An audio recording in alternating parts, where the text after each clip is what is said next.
During our honeymoon, my mother-in-law shocked me by stealing my $40,000 diamond necklace. When we got home, I asked her about it.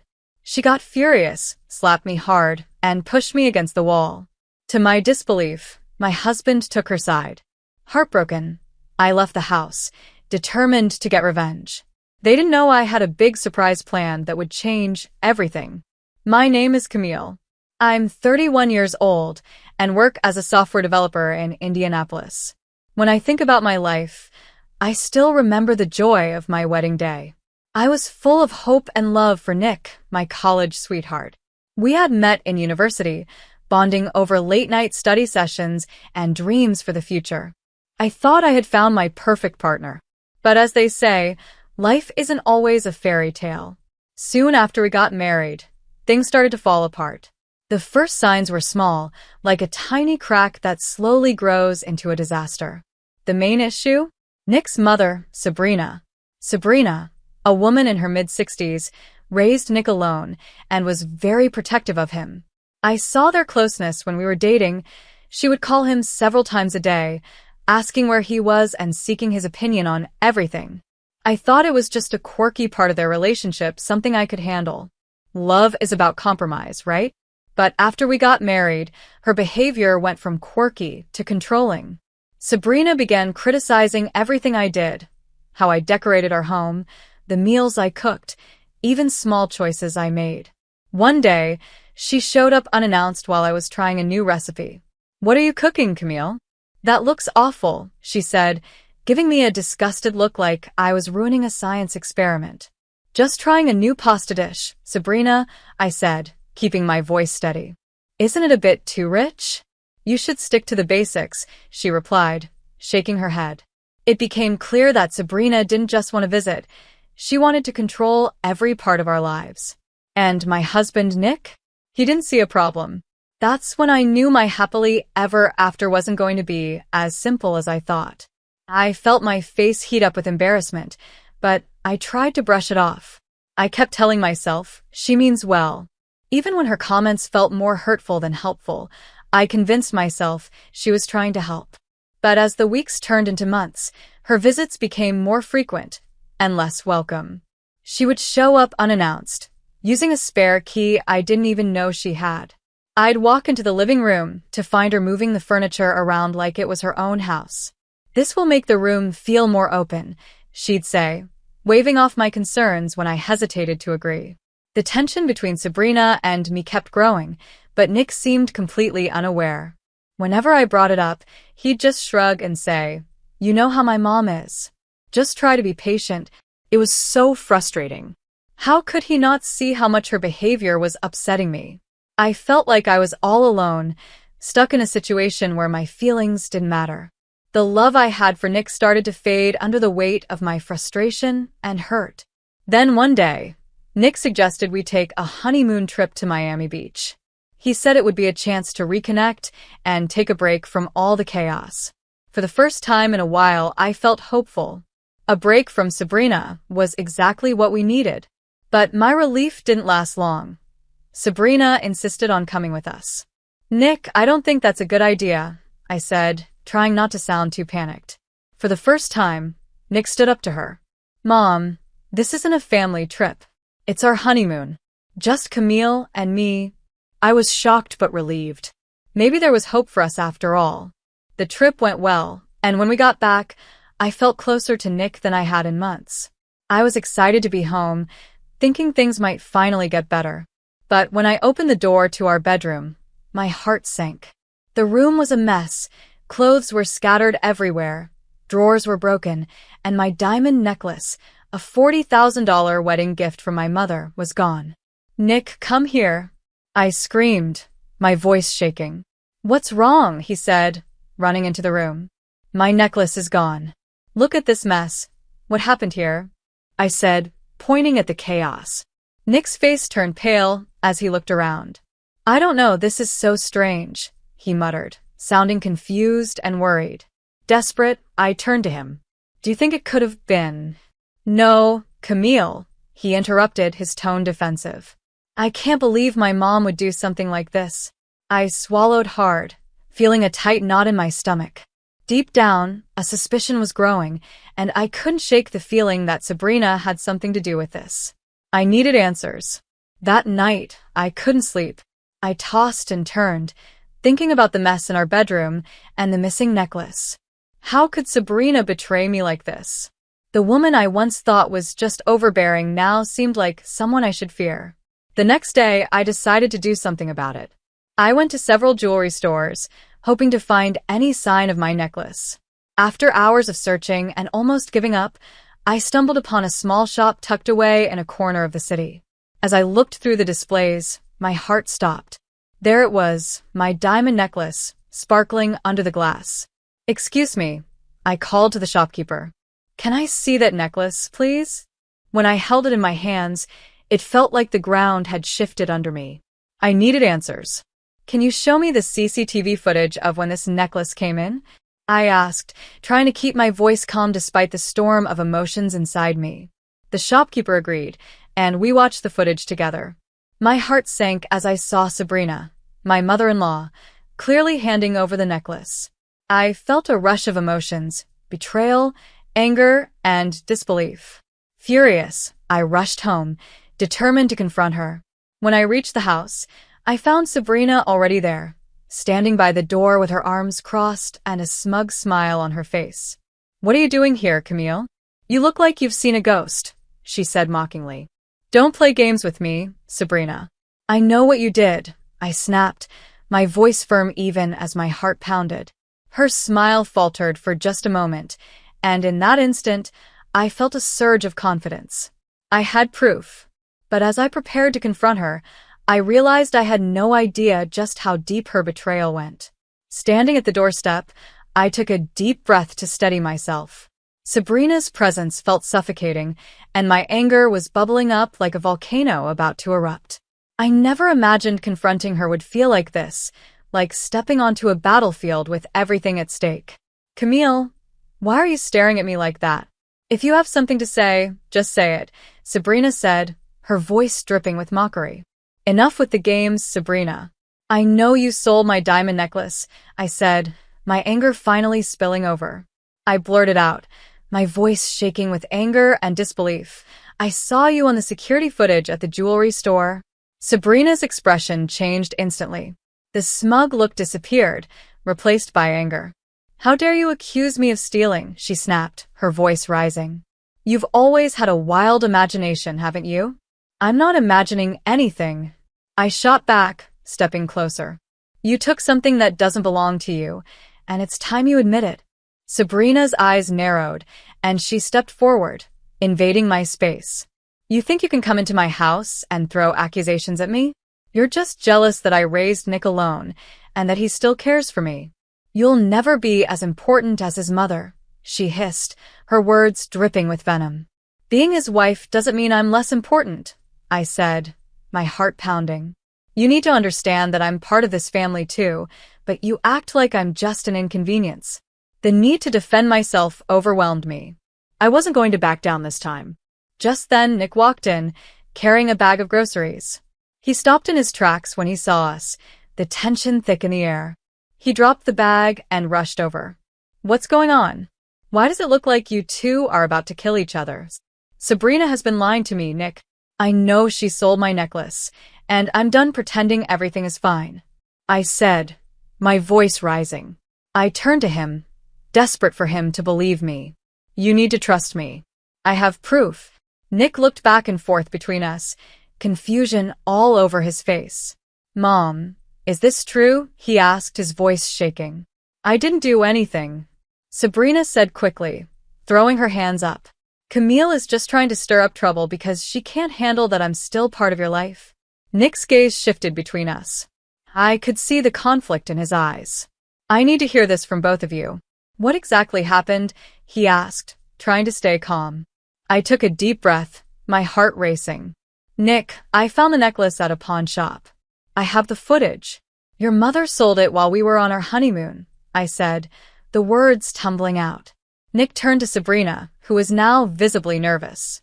Her usual confident demeanor was slipping. "Is that true? Did you sell Camille's necklace?" he asked her directly. I I borrowed it, Sabrina stammered, trying to twist the story. I thought it was just lying around. I didn't mean to cause any trouble. Borrowed? I snapped. It's not borrowing if you sell it. I shouted, my frustration spilling over. You stole it. You knew how much it meant to me. Stop yelling, both of you, Nick shouted, his voice echoing through the small space. This isn't helping. Mom, why would you do something like this? It was a mistake. Sabrina snapped defensively. I thought it was just an old piece of jewelry, something forgotten. I didn't know it was special to her. Enough of your excuses, I exclaimed. You've disrespected me since day one. I've tried to be patient, but this crosses the line. Nick stayed silent, and the silence felt like a heavy weight. I stood there, waiting for him to either defend me or let me fall. I can't believe this, Nick finally said, looking defeated. Mom, you have to understand. What you did is unacceptable. We need to figure out how to fix this. Fix this? I said, my voice trembling. How can we fix this when she's made it clear she doesn't respect me? I'm done being the one who has to compromise. You need to make a choice, Nick. Sabrina's eyes burned with anger as she stepped back, her face darkening. You think you can come into my family and make demands? You're nothing without my son. Her words hit me like a slap. I felt tears prick my eyes but forced myself to stand tall. I am not nothing. I'm his wife, and I deserve your respect. Nick looked between us, torn and overwhelmed. I need time to think, he finally said, his voice low. I can't deal with this right now. With that, he turned and walked away, leaving me alone with Sabrina. The tension in the air was suffocating. I felt despair creep in, knowing we had hit a breaking point. Your husband is weak, Camille, Sabrina sneered, her voice dripping with disdain. You'll never win this fight. I will always be his mother. Her words were like poison, but in that moment, I knew I couldn't stay in this toxic environment. I felt like a puppet being controlled, and it was time to cut the strings. I had to take back my life, my dignity, and my identity. With that thought, I turned and walked out, determined to seek justice for the betrayal I had suffered. Leaving Nick and Sabrina in that heated moment was one of the hardest things I'd ever done. It felt like I was walking away from my marriage, but I knew staying would only lead to more pain. I drove to my mom's house, my heart pounding with a mix of fear and determination. I couldn't let Sabrina's betrayal go unpunished.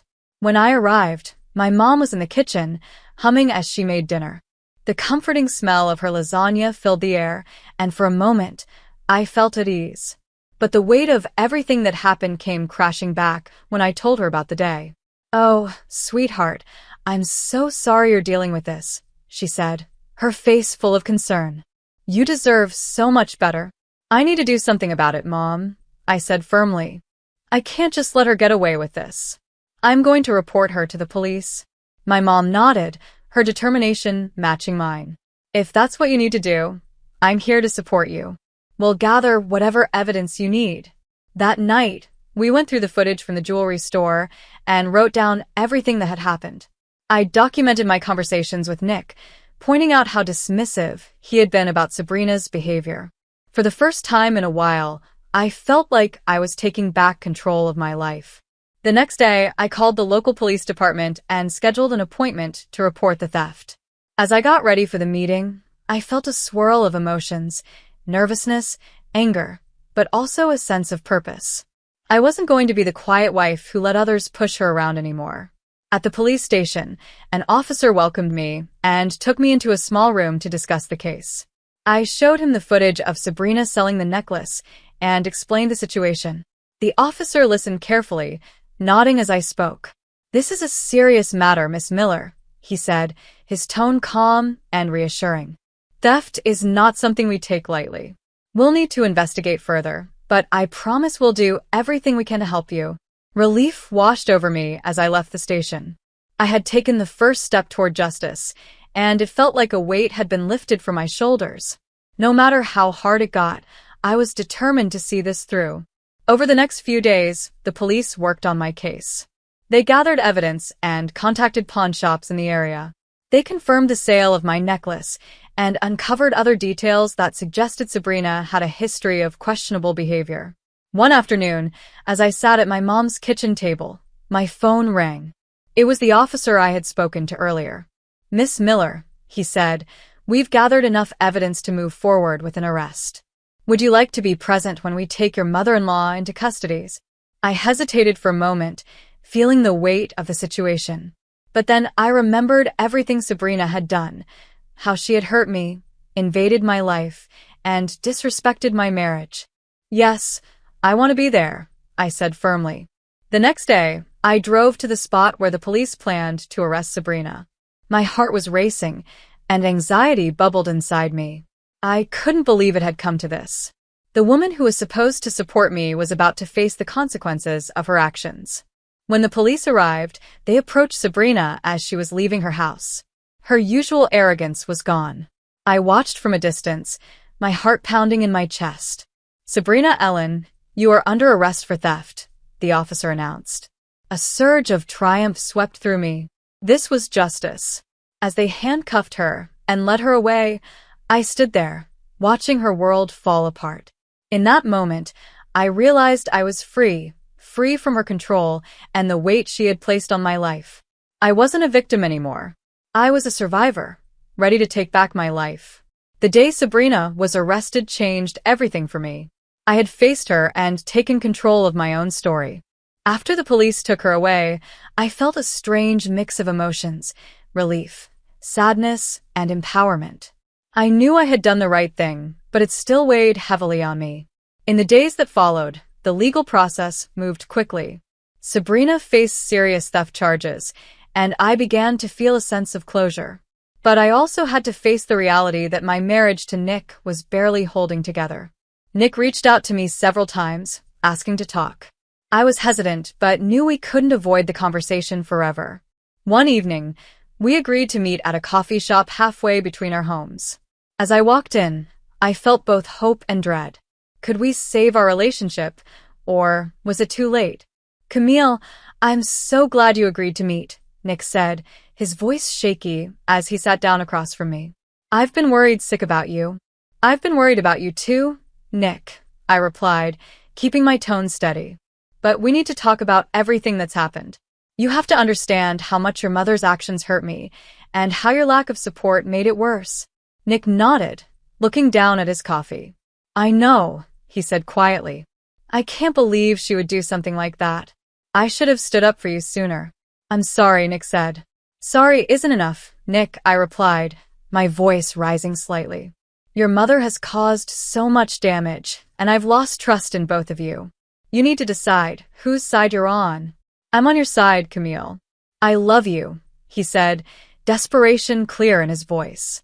"Then you need to prove it," I said, struggling to keep my emotions steady. "I can't stay in a marriage where I feel like I'm less important. You need to choose me or her." We talked for hours, but it became clear the gap between us was too big. Even though Nick said he loved me, I couldn't shake the feeling that his loyalty to his mother would always come first. As we said goodbye that evening, I knew what I had to do. The following week, I filed for divorce.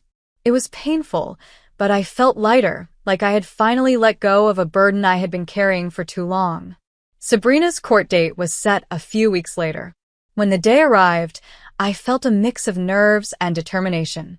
I wanted her to face the consequences of her actions. When she walked into the courtroom, she looked older and more worn down than I had ever seen her. It was a stark reminder of how much damage had been done. The proceedings were quick. The evidence was clear, and it didn't take long for the judge to give a verdict. Sabrina was sentenced to community service, ordered to pay restitution for the necklace, and fined $40,000. As the judge struck the gavel, I felt a wave of vindication. Justice had been served, and I had taken my life back. With the divorce finalized shortly after and Sabrina held accountable, I began to focus on my future. I threw myself into my career, taking on projects that inspired me. I picked up new hobbies, explored the city, and spent quality time with my mom, who had been my biggest support through it all. In the months that followed, I learned to love my independence.